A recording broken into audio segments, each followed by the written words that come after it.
नमस्कार बच्चों। आज मैं फिर आपके सामने कक्षा 7 पाठ 12 कंचा को लेकर के प्रस्तुत हुई हूँ। कंचा कहानी टी पद्मानभम द्वारा लिखी गई है। इसमें बाल सुलभ चेष्टाओं तथा बाल मनोवृत्तियों का रोचक ढंग से वर्णन किया गया है।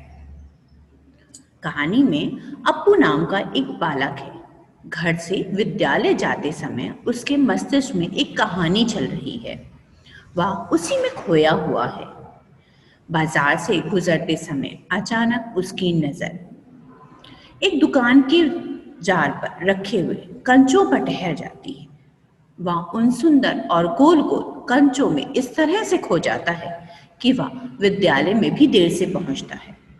कक्षा में मास्टर जी द्वारा रेल से संबंधित पाठ पढ़ाया जा रहा है, लेकिन अप्पू का ध्यान सिर्फ कंचों पर ही है। जब विद्यालय में फीस जमा कराने का नोटिस आता है तो अप्पू भी फीस जमा करवाने जाता है, लेकिन फीस जमा नहीं करवाता है और घर लौटते समय पूरे पैसों के कंचे खरीद लेता है। रास्ते में उसका मन होता है कि वह कंचों को वापस देखे। इसी प्रयास में उसके सारे कंचे सड़क पर बिखर जाते हैं। वह उन्हें समेटकर घर पहुंचता है और माँ को इसके बारे में बतलाता है।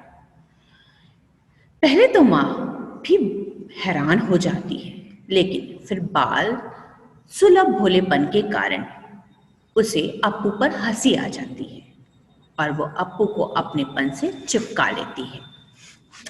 इस कहानी में कहानीकार हमें यह संदेश देना चाहता है कि बच्चों को खेलने के साथ अपनी पढ़ाई पर भी पूरा ध्यान देना चाहिए। कक्षा में मन लगाकर पढ़ना चाहिए। इसके साथ ही शिक्षक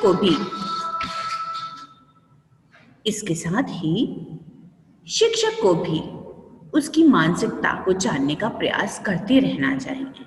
यदि कोई बच्चा मानसिक रूप से कक्षा में उपस्थित ना हो तो उसके ऊपर विशेष ध्यान देना चाहिए, जिस प्रकार अप्पू के मास्टर जी लगातार उसके ऊपर ध्यान दे रहे थे। कंचा कहानी में लेखक ने बाल मनोवृत्तियों का सटीक चित्रण किया है। बालक का ध्यान जब किसी बात में लग जाता है तो वह उसकी कल्पना में खो जाता है। दूसरी तरफ उसका ध्यान नहीं जाता है। अप्पू जब कंचे खरीदता है, कंचों को देखता है तो वो कंचों की दुनिया में खो जाता है। उसकी कल्पना में कंचों का जार आसमान से भी बढ़ जाता है। अप्पू जब कंचे देखता है तो उसकी कल्पना में सिर्फ कंचे ही कंचे दिखाई देते हैं।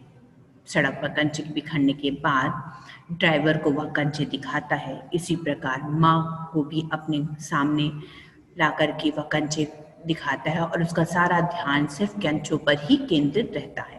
प्रायः बालकों का मन कल्पनाशील और अपनी धुन में लगे रहने का होता है। इस पाठ में यही सटीक चित्रण किया गया है। तो आशा करती हूँ कि आपको इसका सारांश बहुत अच्छे से समझ में आ गया होगा।